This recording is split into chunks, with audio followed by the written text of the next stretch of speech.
لهما أف ولا تنهرهما وقل لهما قولا كريما صدق الله مولانا العظيم قال رسول الله صلى الله عليه وسلم رضا الرب في رضا الوالدين وسخط الرب في سخط الوالدين أو كما قال عليه الصلاة والسلام الحمد لله অধ্যকার বাইতুল আকসা জামে মসজিদের উদ্যোগে আয়োজিত বার্ষিক ওয়াজ মাহফিলের সম্মানিত সুযোগ্য সভাপতি, প্রধান অতিথি, বিশেষ অতিথিবৃন্দ, উপস্থিত ওলামায়ে হযরত, দিনদার মুত্তাকি পরহেজগার ভাই, পর্দার আড়ালের মা ও বোনেরা, মহান রব্বুল আলামিনের দরবারে লাখো হাজার শুকরিয়া যে আল্লাহ পাক রব্বুল আলামিন আমাদিগকে ঈমানের হালতে সওয়াবের নিয়তে আল্লাহ পাক রব্বুল আলামিনকে রাজি এবং খুশি করার জন্য, জিন্দেগীর গুনাহগুলি মাফ পাওয়ার জন্য, জাহান্নাম থেকে মুক্তি পাওয়ার জন্য, চিরস্থায়ী জান্নাতের মালিক হওয়ার জন্য, অস্থায়ী পৃথিবীতে নির্মিত ক্ষণস্থায়ী জান্নাতের বাগান এই রিয়াজুল জান্নায় আসার এবং বসার তৌফিক দান করেছেন। এজন্য শুকরিয়া তান সকলেই বলি আলহামদুলিল্লাহ। মুআজ্জাজ মুহতারাম হাজিরিন, জান্নাতের মালিককে আল্লাহ তাআলা দয়া করে, মায়া করে, মোহাব্বত করে, ভালোবেসে নিজে মেজবান হয়ে আমাদিগকে জান্নাতি মেহমান হিসেবে কবুল করছেন। এই জন্য আমরা খুশি না বেজার? কম না বেশি? যেমন বেশি তেমন আওয়াজ দিয়া আল্লাহর দেয়া জবান ব্যবহার করে আবারও শুকরিয়া আদায় করে বলি আলহামদুলিল্লাহ। মুআজ্জাজ মুহতারাম হাজিরিন, এই মুহূর্তে অত্র এলাকার আমরা দুই দল মানুষ এইখানে আমরা আছি। এক দল রিয়াজুল জান্নাহ, জান্নাতের ভিতরে, আরেক দল হলো কি সারদাগঞ্জ। এই এলাকার নাম কি? সারদাগঞ্জ। এক দল মানুষ হলো সারদাগঞ্জে, আরেক দল মানুষ হলো জান্নাতের বাগানে। তো আল্লাহ তাআলা যাদেরকে জান্নাতের বাগানে কবুল করছেন তাদের দাম আর যারা সারদাগঞ্জে আছে তাদের দাম এক সমান না কম বেশি আছে? আল্লাহ তাআলা সবাইকে কবুল করুক, বলেন আমিন। যারা বাহিরে আছেন, সারদাগঞ্জে এবং আশেপাশে এলাকায় আছেন, আমি সকলকে অনুরোধ করতেছি আপনারাও এই সুযোগটা গ্রহণ করেন। অল্প সময়ের জন্যে রিয়াজুল জান্নাহ, জান্নাতের বাগানে আসেন। এই জায়গায় আইসা আল্লাহর কাছে দোয়া করতে পারবেন যে আল্লাহ, তুমি দয়া করে, মায়া করে, মোহাব্বত করে, ভালোবেসে আমার মতো অধমকে জান্নাতের বাগানে বসাইছো। অস্থায়ী পৃথিবীতে ক্ষণস্থায়ী এই জান্নাত, এই বাগানে বসাইছো। আল্লাহ, তোমার কাছে দরখাস্ত, চিরস্থায়ী জান্নাত থেকে বঞ্চিত করিও না। এই জন্য আমি অত্র এলাকার সকল ভাইদেরকে বলতেছি আপনারা পুরুষ প্যান্ডেলে চলে আসেন, আর মা বোনদেরকে অনুরোধ করতেছি আপনারা মহিলা প্যান্ডেলে চলে আসেন। আল্লাহ তাআলা সবাইকে কবুল করুক, বলেন আমিন। মুআজ্জাজ মুহতারাম হাজিরিন, আমাদের রবকে, আমাদের স্রষ্টাকে, আমাদের বিধানদাতাকে, আমাদের রিজিকদাতাকে, আমাদের হায়াতদাতাকে, আমাদের রিজিক দেন কে? আল্লাহ। আল্লাহ পাক রব্বুল আলামিন বলেন ওয়াকাদা রব্বুকা আল্লা তা'বুদু ইল্লা ইয়্যাহ। ও দুনিয়ার মানুষেরা, শুনে রাখো, জেনে রাখো, তোমাদের রব অর্থ হলো সৃষ্টিকর্তা, রব অর্থ হলো পালনকর্তা। যিনি লালন পালন করেন তিনি হলেন রব, যিনি সৃষ্টি করেন তিনি হলেন রব, যিনি বিধান মানুষের জীবন চলার জন্য, যেই বিধান মানুষের সুন্দর জীবন যাপনের জন্য যিনি বিধান দেন তিনি হলেন রব, যিনি দুনিয়ার সমস্ত মাখলুকাতকে খাওয়ান তিনি হলেন রব। আল্লাহ পাক রব্বুল আলামিন বলেন আমার বান্দারা, আমার বান্দিরা, তোমাদের মালিক তোমাদের প্রভু, তোমাদের স্রষ্টা, তোমাদের রিজিক দাতা, হায়াত দাতা, বিধান দাতা তোমাদেরকে আদেশ দিচ্ছে, এটা চূড়ান্ত আদেশ, তোমাদের রবের পক্ষ থেকে চূড়ান্ত ফয়সালা, চূড়ান্ত ডিসিশন, চূড়ান্ত নির্দেশ, যেই আদেশ কিয়ামত পর্যন্ত কোনোদিন কখনো সামান্য সময়ের জন্য পরিবর্তন হবে না। এটা চূড়ান্ত ফয়সালা, এটা চূড়ান্ত ডিসিশন, এটা আল্লাহ পাক রব্বুল আলামিনের চূড়ান্ত ফয়সালা। আল্লাহ বলেন, ও আমার বান্দারা, আমার বান্দিরা, শুনে রাখো, জেনে রাখো, তোমাদের রব তোমাদের জন্য চূড়ান্ত ফয়সালা জানায় দিচ্ছেন। এটা রবের চূড়ান্ত ডিসিশন, তোমরা আল্লাহ ছাড়া আর কারো ইবাদত করবে না। ওয়াকাদা রাব্বুকা আল্লা তা'বুদু ইল্লা ইয়াহু, তোমরা তোমাদের রব ছাড়া আর কারো ইবাদত করবে না, আর কারো গোলামি করবে না। ভাইয়েরা আমার, বন্ধুরা আমার, আল্লাহর ইবাদত করার জন্য আল্লাহ পাক রব্বুল আলামিন আমাদেরকে সৃষ্টি করেছেন।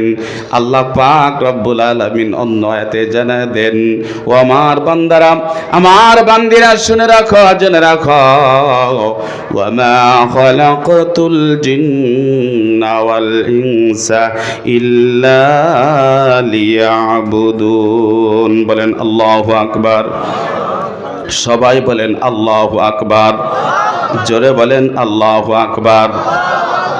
আল্লাহু আকবার আল্লাহর কাছে সবচাইতে প্রিয় তাকবীর, সবচাইতে প্রিয় তাসবিহ, সবচাইতে পছন্দের আওয়াজ। আল্লাহর কোন বান্দা, আল্লাহর কোন বান্দি আল্লাহর কালাম কোরআনের তেলাওয়াত শোনার পরে যদি আল্লাহু আকবার বলে, আল্লাহ পাক রব্বুল আলামিন এত খুশি হয়ে যান, আল্লাহ তাআলা তার সিনার মধ্যে কোরআনের মহব্বত, কোরআনের আজমত পয়দা করে দেন। যেই মহব্বত আর আজমতের কারণে আল্লাহ তাআলা তাকে জান্নাতি বানা দেন। আল্লাহর কোন বান্দা, আল্লাহর কোন বান্দি যদি ইয়াকিন ও ইখলাসের সাথে আল্লাহর সন্তুষ্টির জন্য, আল্লাহকে খুশি করার জন্য আল্লাহর বরত্বের ঘোষণা দিয়া আল্লাহু আকবার বলে, আল্লাহ পাক রব্বুল আলামিন এত খুশি হয়ে যায়, আল্লাহ তাআলা সঙ্গে সঙ্গে তার জীবনের সব সগীরা গুনাহগুলি মাফ করে দেয়। 2 নম্বর পুরস্কার, আল্লাহ পাক রব্বুল আলামিন তার জন্য বরকতের দরজা সমূহ খুলে দেন। 3 নম্বর পুরস্কার, আল্লাহ পাক রব্বুল আলামিন তার জন্য জান্নাতের একটা সিট বরাদ্দ করে দেয়। এই জন্য আল্লাহু আকবার বলতে অসুবিধা নাই তো? আমাদের কোনো বাধা আছে? কোনো নিষেধ আছে? নাই। আল্লাহু আকবার আল্লাহর পছন্দের আওয়াজ।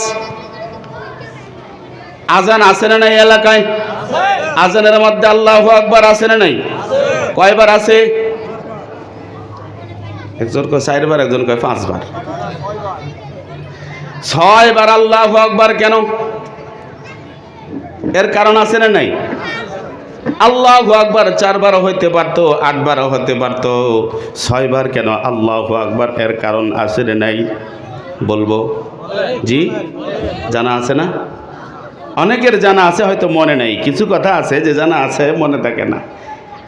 6 বার আল্লাহু আকবার এই জন্য বলা হয়, মুয়াজ্জিন যে মসজিদ থেকে আল্লাহু আকবার বলে, এই আজানের জবাব কিন্তু আমরা দেই না। আল্লাহু আকবার মসজিদে মুয়াজ্জিন আজান দেয়, এই আজানের জবাব যদি কেউ দেয়, আমি ঘরে থাকি আর রাস্তায় থাকি, দোকানে থাকি আর অফিসে থাকি, গাড়িতে থাকি আর বাড়িতে থাকি, যেই জায়গায় থাকি না কেন, মুয়াজ্জিন যখন আল্লাহু আকবার বলে, এর অর্থ হলো আল্লাহ সবচাইতে বড়। আল্লাহ সবচাইতে বড়।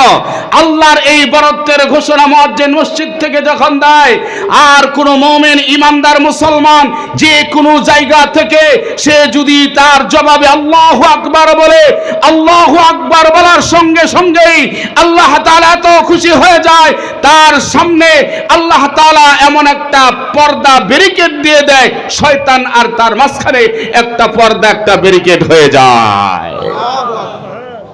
কয়টা পর্দা? দ্বিতীয়বার যখন আল্লাহু আকবার মুয়াজ্জিন বলে, মুমিন যখন এই আজানের জবাবে আল্লাহু আকবার বলে, সামনের দিকে আগে পর্দা হয়ে গেছে, এখন পিছনে আরেকটা পর্দা হয়ে যায়। তৃতীয়বার যখন আল্লাহু আকবার বলে, ডান দিকে আরেকটা পর্দা। চতুর্থবার যখন আল্লাহু আকবার বলে, বাম দিকে আরেকটা পর্দা। শেষে যখন আবার আল্লাহু আকবার বলে, উপরে একটা পর্দা হয়ে যায়। সর্বশেষ আল্লাহু আকবার বলার সঙ্গে সঙ্গেই নিচে একটা পর্দা হয়ে যায়। ছয় দিক থেকে আল্লাহ তাআলা তাকে শয়তানের হাত থেকে হেফাজত করে। যেই বান্দা আজানের জবাব দেয়, শয়তান তাকে নামাজ থেকে আর বিরত রাখতে পারে না। এই জন্য আল্লাহু আকবার 6 বার বলা হয়। আমরা যদি আজানের জবাব দিতাম তাহলে মসজিদ খালি থাকতো না। জুমার নামাজে যেই মুসল্লি ফজরের নামাজে কি সমান মুসল্লি হইতো। এক ইংরেজ ফাদার, বিশ্ববিখ্যাত একজন ফাদার, এক মুসলমানের সঙ্গে সাক্ষাৎ হয়েছে। মুসলমান গেছে মুসলিম রাষ্ট্র থেকে, সে খ্রিস্টান রাষ্ট্রে। জিজ্ঞেস করতেছি, তোমাদের দেশে জুমায় মুসল্লি কি পরিমাণ হয়? বলে মসজিদ ভর্তি হয়। আর ফজরে কখনো ইমাম মুয়াজ্জিন আর কখনো 2-1 জন। কখনো এমনও এলাকা আছে গেলে ইমাম আর মুয়াজ্জিন, ফজরের নামাজটা জিন্দা রাখার জন্য ইমাম আর মুয়াজ্জিন রাখছে। মুয়াজ্জিন আজান দেয় আর একামত দেয়, ইমাম সাহেব নামাজ পড়ে, 2 জনে জামাত। তিনি বলছিল, সেই খ্রিস্টান ধর্মযাজক বলছিল, তাহলে আর কোনো টেনশন নাই, আর কোনো চিন্তা নাই, এখন নিশ্চিত আমি এখন নাকে তেল দিয়ে আমি ঘুমাইতে পারবো। তার কারণ, যেদিন মুসলমান জুমায় যে পরিমাণ মুসল্লি হয়, ফজরে যদি ওই পরিমাণ মুসল্লি হয়, ওই দিন ইসলাম আবার বিজয়ী হবে। সারা পৃথিবীতে মুসলমানদের জয় জয়কার চলবে। সারা পৃথিবী মুসলমানদের হাতে চলে আসবে। যতক্ষণ পর্যন্ত মুসলমান 100% নামাজি হবে না, ততক্ষণ পর্যন্ত মুসলমান লাঞ্ছিত, অপদস্থ, অপমানিত আল্লাহর জমিনে হইতে থাকবে। এই জন্য আজান দিলে আজানের জবাব আমরা দেই না, গল্প শুরু করি। আগের যুগে দেখতাম মহিলারা মাথায় পর্দা কাপড় দিত কি না? এখন আর নাই। এখন আজানের কোনো তাওয়াক্কা মুসলমান করে না। এই জন্য মুসলমান শক্তি আছে, এরপরও মায়ের সারা পৃথিবীতে খালি মায়ের খাইতে আছে। যেন নামাজ একটা ক্ষমতার নাম, নামাজ একটা পাওয়ারের নাম, নামাজ একটা শক্তির নাম। মুসলমান সিজদায় পড়বে, সিজদায় পড়ে আল্লাহর তাসবিহ পাঠ করবে। এই তাসবিহর আওয়াজের ধরি আল্লাহর আরশে আজিমের মধ্যে পৌঁছবে। এই জন্য ভাইয়েরা আমার, আল্লাহু আকবার এই আওয়াজ যতদূর যাবে ততদূর শয়তান পালাবে, ততদূর শয়তান পালাবে। আমরা এইখানে শয়তানকে থাকতে দিতে চাই? এইখান থেকে শয়তানকে বিতাড়িত করতে হবে। কমপক্ষে পূর্ব, পশ্চিম, উত্তর, দক্ষিণ এক দিকে 3 কিলোমিটার। রাজি আছি ইনশাআল্লাহ? তাহলে জোর একটা তাকবীর দিয়া শয়তানকে যদি দূর করে দিতে পারি, তাহলে যেই সমস্ত মুসলমানদেরকে শয়তান ঘরের ভিতরে আটকায় রাখছে, রাস্তায় দাঁড় করা রাখছে, দোকানে বন্দি করে রাখছে, আল্লাহ চাহে তো তারা আবার এই জান্নাতের বাগানে আসতে পারবে। তাকবীর বলবো তো? নারায়ে তাকবীর, লিল্লাহি তাকবীর। কোরআন শরীফ যেখানে, হাদিস শরীফ যেখানে, আলেম ওলামা যেখানে, মসজিদ মাদ্রাসা যেখানে, ওয়াজ মাহফিল যেখানে, নারায়ে তাকবীর। আলহামদুলিল্লাহ। ভাইয়েরা আমার, বন্ধুরা আমার, আল্লাহ পাক রব্বুল আলামিন জানা দে, আমার বান্দারা, আমার বান্দিরা শুনে রাখো, জেনে রাখো, আমি আল্লাহ তোমাদেরকে দুনিয়ায় পাঠাইছি। আমি আল্লাহ জিন এবং ইনসান, মানুষ এবং জিন জাতিকে সৃষ্টি করেছি। ওয়া মা খালাকাতুল জিন্না ওয়াল ইনসা ইল্লা লিয়াবুদুন। বলেন আল্লাহু আকবার। যে আমি জিন এবং মানুষ এই 2 জাতিকে সৃষ্টি করছি, আমার ইবাদত ছাড়া অন্য কোন উদ্দেশ্যে সৃষ্টি করি নাই। এর অর্থ হলো আমি আমার ইবাদতের জন্যই সৃষ্টি করছি। আল্লাহ তাআলা আমাদেরকে বানাইছেন কিসের জন্য? ইবাদতের জন্য। এই জন্য আল্লাহ বলেন আমার চূড়ান্ত ফায়সালা, চূড়ান্ত ডিসিশন, তোমরা গোলামি করবে আমার, ইবাদত করবে আমার, তোমরা আর কারো ইবাদত করবে না। তোমাদের মাহবুব একজন, তিনি কে? আল্লাহ। ভাইয়েরা আমার, বন্ধুরা আমার, আল্লাহর কোন বান্দা, আল্লাহর কোন বান্দি যদি একাধারে 40 বছর, 50 বছর, 60 বছর ইবাদত করে, 40, 50, 60, 70 বছর ইবাদত করার পরে যদি কোনো কবরে গিয়া সিজদা দেয়, কোনো মাজারে গিয়া যদি সিজদা দেয়, মাজারে গিয়ে মান্নত করে, কোনো মৃত ব্যক্তির কাছে প্রার্থনা করে, এমনি করে কোনো পীরের পায়ে যদি সিজদা দেয়, সঙ্গে সঙ্গে তার জীবনের সব আমলগুলা ডিলিট হয়ে তার নামটা মুশরিকদের খাতার মধ্যে লেখা হয়ে যায়। কবরে একটা সিজদা দিল, অথবা কবরওয়ালার কাছে চাইলো, পীরের পায়ে সিজদা দিল, গায়রুল্লাহকে সিজদা করলো, এই একটা সিজদায় তার জীবনের সব আমল বরবাদ। তার আমল নামায়